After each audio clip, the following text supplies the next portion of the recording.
Привет, это радио «Вашингтон». Меня зовут Ксения Трукова. В ближайшие несколько минут мы с коллегами расскажем вам самые важные новости о войне в Украине и глобальном контексте. Это подкаст «Украина. Что происходит?» И вот его главные темы. Бессмертный полк в Вашингтоне, советская символика и портрет Сталина. Украинцы и антивоенные россияне организовали протест. Дональд Трамп учредил Американский день Победы. Что это означает? Репортерам без границ удалось вывести во Францию критика Екатерину Барабаш, которая в России грозил тюремный срок за антивоенную позицию. Теперь обо всем по порядку. Коротко об обстрелах украинских городов. 8 раненых, среди них 2 детей. В Мирнограде Донецкой области от атаки россиян пострадали мирные жители. 1 беспилотник попал в автомобиль, 2 в мотоцикл. А в Краматорском районе под удар попал жилой дом. Ранения получили 2-летняя девочка и ее мама. Также в ночь на 5 мая российские войска нанесли комбинированный ракетно-дроновый удар по Конотопу Сумской области. В результате был уничтожен инфраструктурный объект. На фоне продолжающихся обстрелов украинских городов и атак на мирных жителей россияне готовятся ко Дню Победы во Второй мировой войне, которую Кремль напрямую связывает с сегодняшними событиями. В Вашингтоне в минувшие выходные прошла акция «Бессмертный полк». Мэрия американской столицы впервые за последние 6 лет выдала разрешение на этот марш. В ряде стран и городов он, между тем, был запрещен. В одном из наших предыдущих подкастов мы рассказывали о подобном решении властей Казахстана. «Бессмертный полк» возник в 2011 году по частной инициативе. Однако российские власти очень быстро подмяли под себя эту акцию и сделали ее фактически государственной. Сейчас она используется в том числе как инструмент продвижения российских нарративов за рубежом. Участники нынешней акции, их было менее 100 человек, прошли маршем от площади Лафайет до мемориала Второй мировой войны. Их сопровождали протестующие, представители украинской диаспоры, а также антивоенно настроенные россияне. Полиция не разрешала им приближаться друг к другу, так что марши шли фактически параллельно.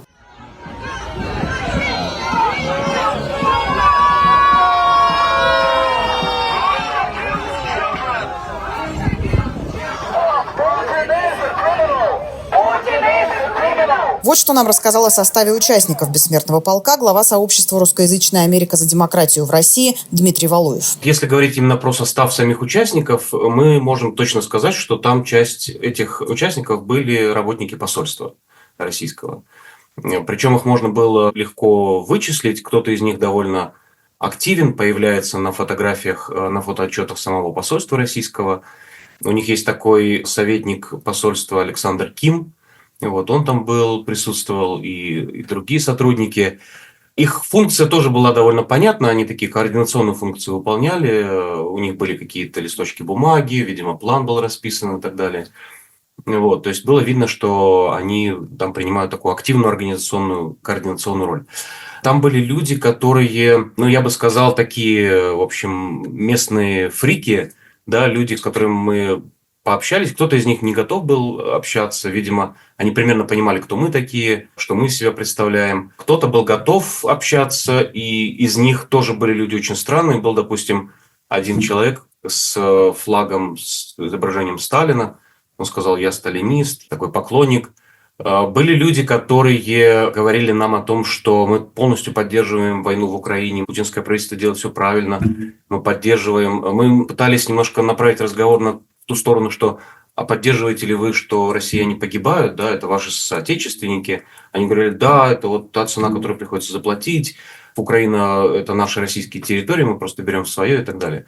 В общем, это такая довольно одиозная публика, хотя там были люди, которые как бы допускали какую-то нотку сомнения, у них во фразах, в голосах была. Один человек нам сказал, что «я не поддерживаю Путина, не подумайте». Другой человек сказал о том, что да, вот, может быть, то, что война сейчас идет, люди погибают, это не очень хорошо. Но вот как бы все в итоге соглашались, что как бы, поделать ничего нельзя, это вот такая вот ситуация, и нам надо защищать себя, и, в общем... По крайней мере, те люди, с которыми мы общались, они, в общем, были на стороне зла, к сожалению. По словам активистки Марички Глитень, участники «Бессмертного полка» провоцировали протестующих и вели себя агрессивно. Они были готовы до провокаций. Они были готовы к провокациям, они их ждали и готовы были это снимать на камеру. Например, когда мы просто стояли, показывали плакаты и никак их не задевали, они подходили к нам поближе, бросались оскорбительными фразами или пропагандистскими лозунгами. Одна женщина постоянно кричала кричала, что Украина убила Донбасс и все в таком духе. Так что они пытались нас всячески спровоцировать, чтобы мы на них начали нападать, что-то делать. Но мы между собой сразу договорились, что мы так делать не будем. Так что их попытки были неудачные. Они также очень много смеялись, танцевали, просто в лицо смеялись людям, которые показывали им фотографии убитых людей. Все как обычно россияне делают. Маричка Глытань также добавила, что прохожим приходилось пояснять, что происходит, потому что американцы в большинстве своем ничего не знают об акции «Бессмертный полк» и не понимают ее пропагандистской сущности. Люди, які навіть, наприклад, перехожі, вони не знали, що відбувається. Люди, например, прохожие, они не знали, что происходит, но я им буквально коротко за 1 минуту очень быстро рассказывала. Они делают вот это, а мы делаем вот это. И они сразу такие: да, ничего себе, хорошо, что вы вышли, мы с вами, давайте мы на вас подпишемся и будем вам помогать. Так что они готовы слушать, понимать и действовать. Просто надо больше пояснять. И это понятно, потому что если ты каждый день, как украинцы, не сталкиваешься с реалиями войны и с тем, что происходит, тебе труднее осознать, что такого плохого в параде, который россияне называют просто парадом памяти погибших во Второй мировой войне, хотя это не он. Больше того, это спонсированная Кремлем акция, которая проходит не только в Америке, но и по всему миру, в том числе на оккупированных территориях Украины. И также очень важно донести до местной власти, писать им письма от организаций и индивидуально, чем мы и занимаемся, о том, что акция, спонсированная иностранным государством, не может проходить в Вашингтоне. Почему власти Вашингтона дали разрешение на эту акцию? Глава сообщества «Русскоязычная Америка за демократию» в России Дмитрий Валуев считает, что это продолжение политики сближения между Россией и США. Только недавно, вот буквально несколько дней назад, было еще одно более официальное мероприятие с участием российского посольства, и они отчитались, это был День памяти, встречи на Эльбе, и они отчитались об этом на официальных своих каналах и рассказали, что в этой встрече приняли участие представители Госдепартамента. То есть тот факт, что, такие, скажем так, пропагандистские, полупропагандистские проводятся уже с участием официальных государственных служащих, это тоже большой показатель. То есть я думаю, что решение о том, чтобы выдать разрешение на марш с перекрытиями улиц и так далее, это просто продолжение вот этого вот диалога, который администрация ведет с представителями путинской администрации. Глава сообщества «Русскоязычная Америка за демократию» в России Дмитрий Валуев. Пресс-секретарь Кремля Дмитрий Песков в понедельник заявил о необходимости встречи Владимира Путина с президентом Соединенных Штатов Дональдом Трампом. Пескова цитируют российские государственные агентства. «Мы с вами неоднократно говорили, что такая встреча между Путиным и Трампом явно на слуху, и во многом мы считаем, что она, конечно же, необходима», сказал Песков. При этом, по его словам, пока какой-то конкретики по этому поводу нет. Путин и Трамп меряются победами. Так отреагировали пользователи соцсетей на недавнюю инициативу президента США. Дональд Трамп написал в своей соцсети Truth Social, что переименует День ветеранов в День Победы в Первой мировой войне, а 8 мая сделает новым федеральным праздником – Днем Победы во Второй мировой войне. С подробностями наш исторический обозреватель. Государственный праздник прославляет некое событие, имеющее исключительно невероятно важное значение для всей страны и всего народа. Объясняя свою инициативу, Трамп написал, что США выиграли обе мировые войны, и никто не превзошел американцев в силе, храбрости и военном мастерстве. До появления инициативы Трампа в США не имелось ни единого федерального праздника, посвященного военной победе. В первую очередь потому, что американское общество традиционно воспринимало войну не как повод для гордости, а как страшную трагедию. На сегодняшний момент в США имеется 11 федеральных праздников, из них 3 имеют отношение к войнам. Во-первых, это День ветеранов, который Трамп намерен переименовать в День Победы в Первой мировой. Этот праздник появился после Первой мировой войны и изначально назывался Днем перемирия. 11 ноября 1918 года на Западном фронте огонь был прекращен. То есть, фактически, это был день прекращения кровопролития. После Второй мировой и Корейской войн смысл и название этого праздника были изменены. В 1954-м его посвятили всем ветеранам всех войн, которые вели США. День перемирия стал Днем ветеранов. Два Два других имеющихся федеральных праздника с военным бэкграундом – День независимости и Джунтинф – День освобождения рабов. США обрели независимость в результате войны с Британской империей, а рабы обрели свободу в результате гражданской войны. Обратите внимание, американцы не отмечают победу над сверхдержавой XVIII века или над конфедерацией. Оба праздника прославляют нечто намного более важное – человеческую свободу. Теперь же Трамп намерен сузить смысл Дня ветеранов до рамок Первой мировой войны. В паре к нему должен появиться День Победы во Второй мировой. То есть, фактически президент США заимствует идеологию этих праздников у праздника Победы в его советском, а ныне российском варианте. Не имеющий военного опыта Дональд Трамп всегда выражал любовь к пышным военным парадам с демонстрацией военной техники. И даже в свой первый президентский срок говорил о необходимости вернуть эту традицию в США. Последний такой парад в Вашингтоне был проведен 150 лет назад, после окончания гражданской войны. Ну и важно то, что все американские праздники были созданы и вошли в календарь в результате инициатив снизу, а не сверху. Федеральные власти обычно откликались на требования значительного количества граждан своей страны. На сегодняшний момент самый молодой федеральный праздник – День освобождения рабов – Джунтинф, 19 июня, который появился в американском календаре 4 года назад. Однако соответствующий закон, принятый Конгрессом и подписанный президентом Джо Байденом, лишь юридически закрепил давнюю традицию. Афроамериканцы отмечали свое освобождение на протяжении 1,5 столетий. Вероятно, некоторые американцы празднуют победы в Первой мировой войне и во Второй мировой войне в Европе. Помним, что эта война закончилась не после падения Берлина в мае, а после капитуляции Японии в августе. Но этих людей относительно немного. Так что Трамп пытается создать новую американскую традицию – введение праздников сверху. В США федеральные праздники устанавливает Конгресс, а не президент. В ближайшее время станет известно, поддержат ли Трампа законодатели и американское общество. Вы слушаете подкаст «Украина. Что происходит?». Сегодня украинские солдаты приняли участие в британском военном шествии, посвященном 80-й годовщине Дня Победы в Европе. Памятная дата, которая знаменует окончание боевых действий на континенте во время Второй мировой войны. Участие украинских бойцов в параде символизирует глобальную поддержку их продолжающейся борьбы за свободу против России, говорится в заявлении британского правительства. Ну а в России к годовщине окончания Второй мировой войны готовятся совсем по-другому. Во Владивостоке устроили детский парад «Правнуки Победы». В нем приняли участие 1500 учеников младших классов, которых нарядили в форму разных родов войск. Об этом написал губернатор Приморского края Олег Кожемяка. Издание «Инсайдер» в настоящее время сообщает, что командовали парадом военнослужащие и бывшие участники боевых действий, а зрителями были дети из КНДР. Такие детские парады стали одной из главных примет явления под названием «Победобесие». Очередное его проявление в селе Базарные Матаки обнаружила моя коллега Нина Вишнева. Вот подробности. Базарные Матаки – скромный центр на юге российского Татарстана. Когда-то он славился шумными базарами и ярмарками, а в наши дни готовится с шумом отметить 80-летие Победы в Великой Отечественной войне. По сообщениям местной газеты «Алькеевские вести», 9 мая в Базарных Матаках по улице Ленина пройдут воспитанники детских садов. Малышей из садиков «Теремок», «Ромашка», «Березка» оденут формы российских военнослужащих, моряков, медсестер и спецназа. Заместитель руководителя исполкома Базарных Матак по социальным вопросам Мария Платонова рассказала местной газете, что необходимо растить и воспитывать детей в духе патриотизма, разъяснять им, как важно любить страну и продолжать традиции и обычаи старших поколений.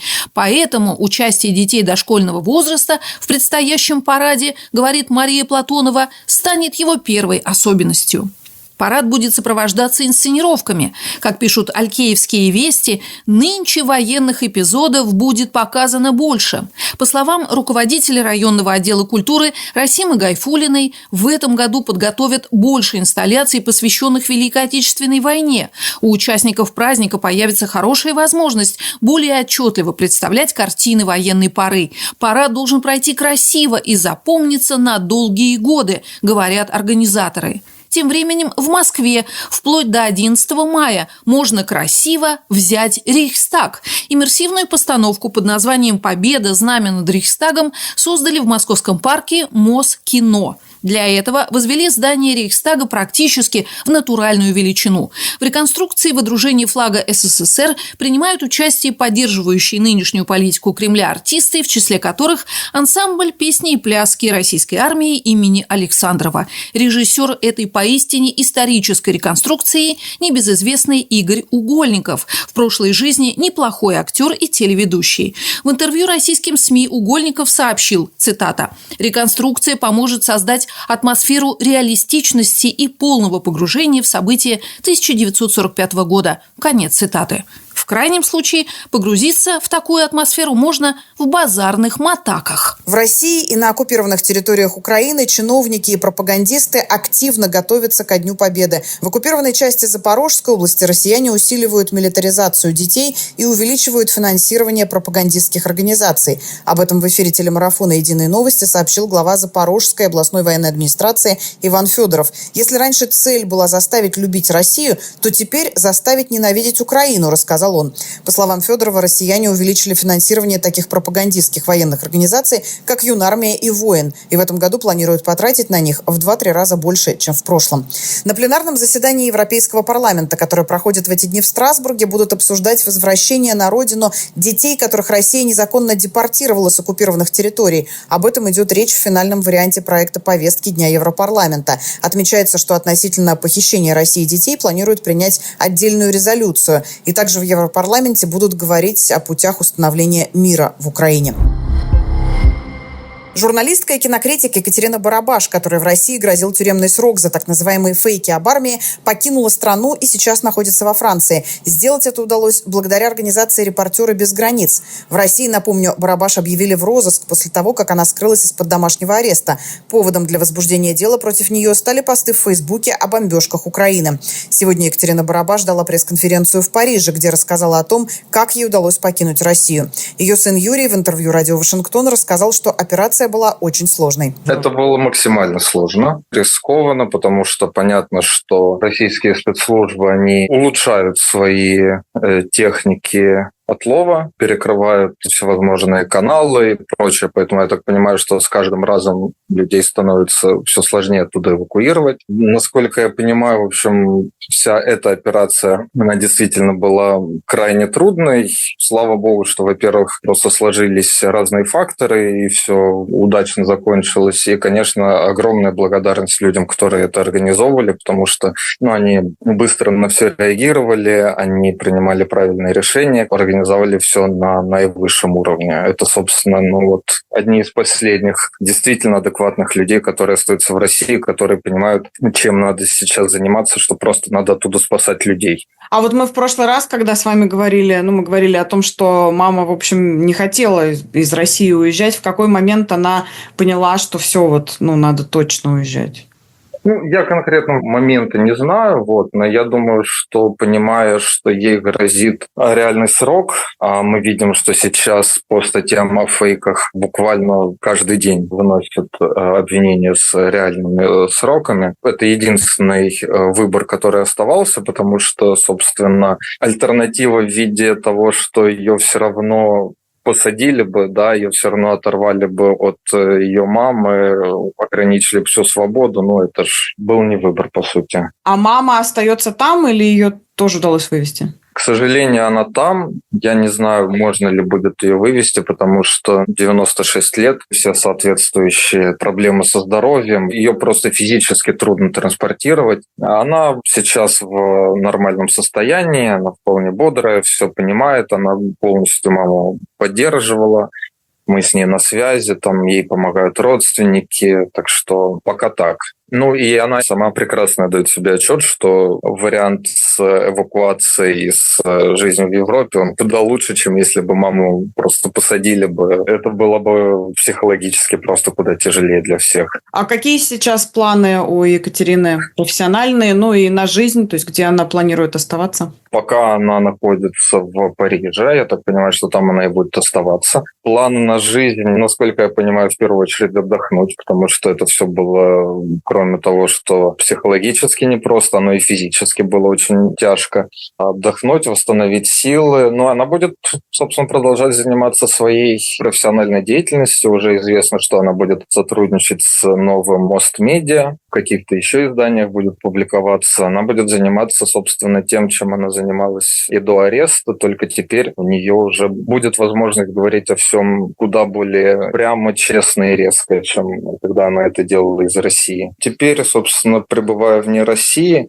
она сможет заняться тем, чем она хотела заниматься, но совсем не могла, будучи там. Она, я думаю, будет не только словом, но и какими-то действиями помогать Украине, помогать в войне. Уже вот будучи в новом статусе, у нее будет куда больше возможностей для этого. Это был Юрий Барабаш, сын Екатерины Барабаш. Мы надеемся, что и ее голос вы скоро услышите в нашем подкасте. На этом все. Если вы следите за событиями в Украине и за тем, кто и как пытается остановить войну, подписывайтесь на наш канал и слушайте нас на платформе «Эхо». До встречи.